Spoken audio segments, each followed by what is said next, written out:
For a company to come out ahead, they have to be front runners here. They have to be setting the standards before regulation gets there. Once regulation gets there, the risk is that you have to adapt practices too quickly, and that's costly, and that negatively impacts the value of your stock.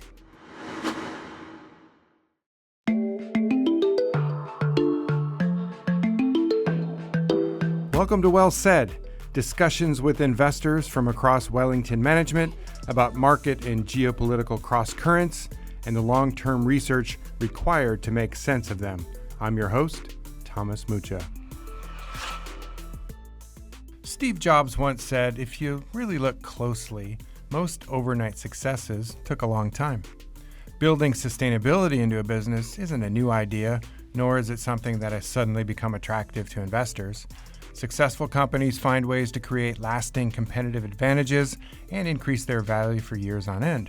So why is the focus on sustainability and ESG, environmental, social, and governance issues, drawing so much attention? Well, to help sort out what ESG means in the investment context is Yolanda Courtines, an equity portfolio manager and chair of Wellington's Investment Stewardship Committee. She joins us from our London office. So Yolanda, thanks for being here. And welcome to Well Said. Thank you, Thomas. It's great to be here. So one potentially confusing aspect of ESG, at least for the uninitiated, has to do with terminology. As I just noted, even the word sustainability carries several different meanings. So I want to start with terms that may seem loaded in the ESG context, but are really just shades of common investment concepts. Let's start with value.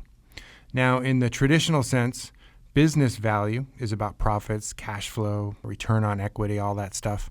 And of course, how much an investor pays to own a share of all that. But increasingly, it seems to me that markets perceive value in a broader sense. So Yolanda, what else contributes to or detracts from the value of an asset? Well, I love how you're linking this concept of ESG to the value of an asset. I think it's the right way to frame the debate. And I think it's important to tie it back to all of those fundamental metrics that you spoke about to start with. I think there are a lot of underappreciated sources of competitive advantage that kind of fall under that ESG rubric. It might be that a company that has the right environmental and social practices can really strengthen their brand and reputation, and that gets folded into the value of a stock. So today, recyclable packaging and resourcing responsibly may not give you an advantage in the price on the shelf, but it might help you win customers. And tomorrow, it might help give you a pricing advantage as well. And I think that's the type of thing that's important to focus in on. It might be investing in talent. If you think about, for example, in the consulting business, been huge turnover in India in headcount. And so if one company can do a better job of attracting and retaining talent and lowering turnover, well, then they might have a competitive edge versus their peers. And it may be just investing in R&D in the pharma space, and those companies that maybe compromise near-term returns by putting more into R&D can win more confidence in those future cash flow streams. And so it really comes down to thinking about the right environmental, social, and governance practices feeding into the value of cash flows in the future. And so in a world where there's more regulatory and public scrutiny happening today, in a digital era where we can see so much more instantly of what's going on around the world, we need to firmly address these challenges, and we need to think about things like finite natural resources, and all that comes into the value of a stock. So lots of dimensions to this. There's a shifting backdrop. Now, related to this concept of value, of course, is capital. And traditionally, business capital refers to the financial assets, the physical assets that a company has. But what about other forms of capital, like intellectual capital, natural or social capital? How should we think about those? Well, Thomas, you certainly have heard other leaders at Wellington often talk about the fact that our assets walk out the door every night, right? So that's one way to think about it. How important is the value of that intellectual capital to a company, particularly those with large workforces? That needs to be nurtured and valued, and you do get a return on that investment. I think similarly, you can talk about in the natural world, well, we only have one planet, and responsible use of natural resources is going to be necessary for a sustainable future. So We put a price on some natural resources, right? You can have mined materials as an example. There's a lot we don't put a price on yet, which is, water, air as examples. And if companies fail to protect these natural resources, they're finite, those input costs are going to rise and the availability is going to diminish. And so it could be as simple as recycling water in your plant or contributing to the creation of a recyclable toothpaste tube. And it might be investing in biofuels. But all of these are ways to get good returns on natural capital. So one last vocabulary point here. Now, stewardship has several distinct meanings, depending on whether the context is about the investee company or the active investor. First, what makes, from your perspective, a company a good steward? And how does that translate to its ability to increase return on equity, build competitive advantages that you mentioned, and improve its odds of outperforming?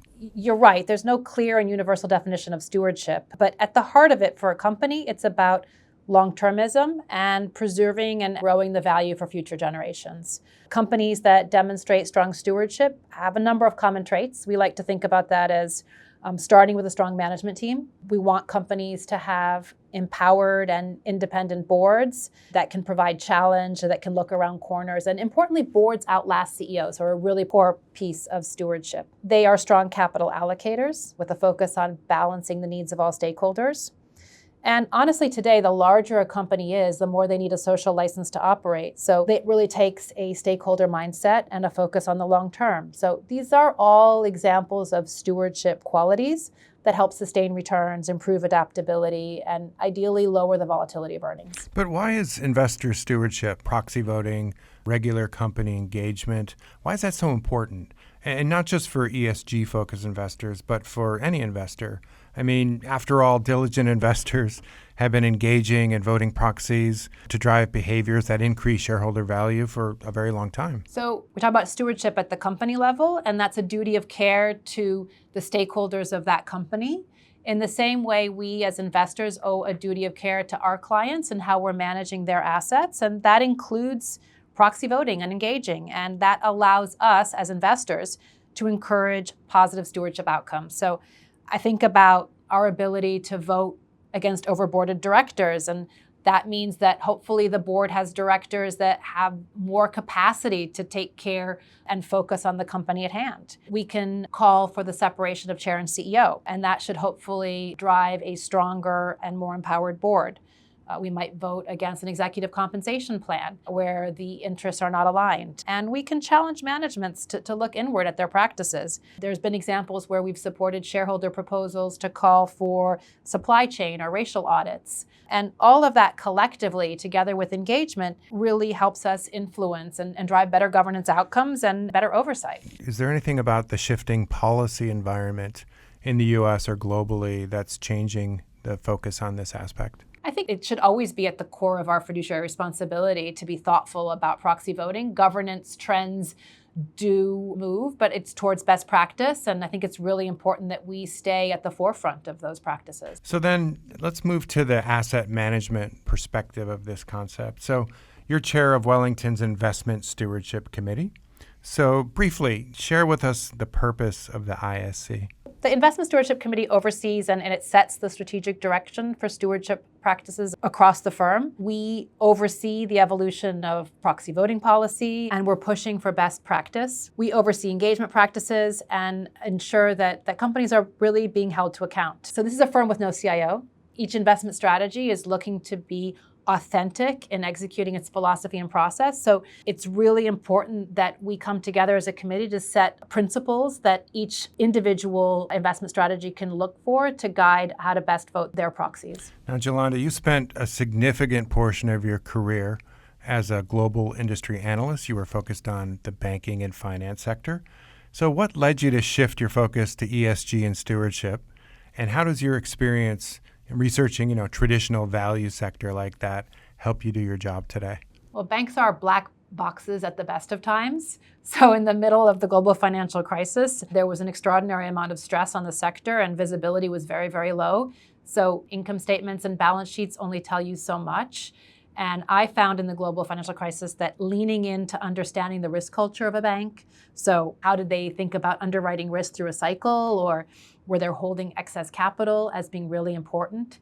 Equally, conduct and thinking about how sales were incentivized. So were they pushing product, or were they really trying to work with their customers to create long-term viable solutions? And if I focused in on that, it really helped me differentiate good from bad in investments, and it helped drive alpha for my investments in the banking sector. And so that really further solidified the importance of governance and social considerations, and that's been core to my evolution as an investor. So as investors, we have to live in the real world. Politics and political opinions are part of that real world. So how do you balance growing client demand and regulatory requirements for greater focus on ESG in some regions with, let's call it, hesitancy or even skepticism in other regions where ESG is still in the early stages? It's a great question, and I think we just can't overthink the pace of change in different markets. Europe, the climate agenda is just going to be much more fully aligned with the political and economic will. We want to create an independent energy policy in the back of the Ukraine war. The U.S. is a lot more conflicted, right? You've got jobs at risk, and the U.S. energy market is still grappling with the role of natural gas as a bridge fuel, so they're going to be behind. So stewardship investing can't be about box ticking an environmental or social metric or even meeting a particular requirement. It needs to be much more holistic. The most important role we can play here is to stay consistent and be good fiduciaries. So in my case, the commitment to favorable long-term investment outcomes and a focus on value over values with a lens towards really those difficult stakeholder trade-offs that you're seeing in markets like Europe and the US. Now you're speaking with Wellington's geopolitical strategist. You just triggered me by mentioning Ukraine.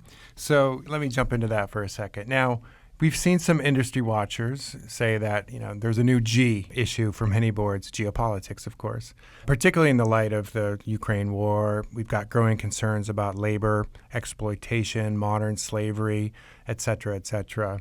So from your perspective, Yolanda, how do these geopolitical fault lines factor into ESG investing? I think board diversity is important precisely because geopolitics can be so difficult to navigate. You want different cultural perspectives in the room. You want different skill sets. And those individuals should help a board navigate the ebbs and flows of the tensions with China or the war in the Ukraine and help build the adaptability and resilience that a company needs in that kind of an environment. So today it's about less just-in-time inventories. It's about more supply chain diversification. It's about more engagement on traceability and transparency. And strong boards can really help companies prepare for these potential disruptions and think about things like reputational risk or possible employee or customer stress. I think companies today really more than ever need to recognize the growing need for social license to operate. And that accountability has to go from the raw material stage all the way through to end of life.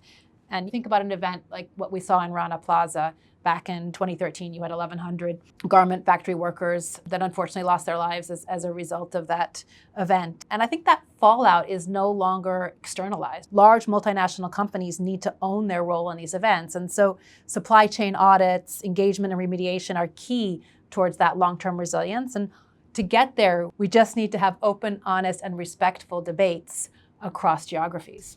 Yeah, one of my key messages as geopolitical strategist to investors at Wellington, to our clients, to anyone who will listen, is that these geopolitical factors are increasingly important to our investment decisions. So I'm grateful that you're out there, flying the ESG flag in this context. It's helpful. Now, Yolanda, you're an expert on labor rights, modern slavery issues. So from your perspective, what are some of the key factors that investors should be paying attention to with this issue? Well, I think it's really exciting that today companies own their supply chain to a much greater degree than they did historically. So you can't just know your tier 1 suppliers. You have to know your tier 2 and your tier 3 suppliers. And you have to know where your ultimate raw materials are coming from. And the further you go down the supply chain and the closer you go to the raw material stage, the higher the risk of modern slavery.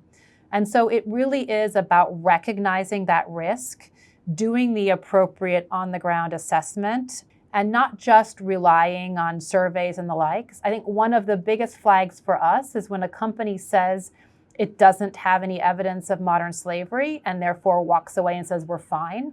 What I much prefer to see is a company that says, these are the places that we've found examples of modern slavery. These are the remediation actions we are taking. And I think that lets a company show up in a much more resilient and strong way. So it's about accountability. It's about taking positive actions. 100%. So beyond labor rights, beyond modern slavery, what other issues are you increasingly focused on? I think we're coming out of a higher inflationary era, and the power of labor is back on center stage. And I do think it's not just wages, it's working conditions. It's a complex world. The more digital we get, the more demanding we get. Labor has to be appropriately cared for and nurtured. But equally, we're focused on things like biodiversity, which is going to be the next step after environment. So climate change matters and reducing greenhouse gas matters. But the next step is going to be really focusing on practices around forestry, around water, around renewable agriculture. And policymakers have to get right. These are increasingly the topics of my conversation with national security professionals as well. But really importantly, for a company to come out ahead, they have to be front runners here. They have to be setting the standards before regulation gets there. Once regulation gets there, the risk is that you have to adapt practices too quickly, and that's costly, and that negatively impacts the value of your stock. So let me end here, Yolanda, with a couple of questions about sort of your personal approach and how you think about investing. So what's one great piece of advice that you've gotten during your career at Wellington, and how do you apply that to your work here? I think one of the best pieces of advice I got was just not to anchor to the past. So for investing, that means coming in with a fresh set of eyes every day and looking at your portfolio and thinking about whether you would own each and every one of those names if you started with a clean sheet of paper that day. And I think when we don't anchor to the past, there's a lot more capacity to grow, to evolve, to challenge. And that suits me. I'm an optimist. So I always like to look forward. And importantly, ESG is not static. So I think there's lots to keep my job interesting and exciting every day. Like evolving from a banking analyst to a stewardship expert? Yes. All right, last question. And this is one of our favorite questions to people across Wellington. So if you weren't a sustainability investor here at Wellington, what career would you like to have? What else would you be doing? Such a tough question. I love what I do, but I suppose if I wasn't here, you might find me somewhere taking pictures of nature or of cultures. I've always loved photography. Otherwise, I'd be a professor of linguistics. I always thought history of languages was really, really interesting. It's probably not one you get very often. But, if you ask me tomorrow, I might change my mind. So, yeah, that's the first philologist answer that we've gotten here on the podcast. So, excellent. Well, listen, thank you so much, Yolanda Courtines, an equity portfolio manager and chair of Wellington's Investment Stewardship Committee. Thanks for joining us. Thank you. The Well Said podcast is produced by Wellington Management. The executive producer is Kristen Ganong. Our senior producers are Mark Murphy, Dana Wickstead, and Colin Hopkins. Our sound engineer is Mark Murphy. This episode is mixed and edited by Mark Murphy. You can find this episode, as well as others, in Apple Podcasts, Spotify, or wherever you get your podcasts.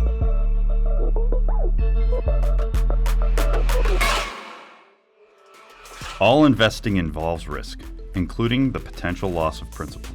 Past results are not a reliable indicator of future results. Forward-looking statements should not be considered as guarantees or prediction of future events. This material was current as of the publication date. Wellington assumes no duty to update the content in the event that the information changes.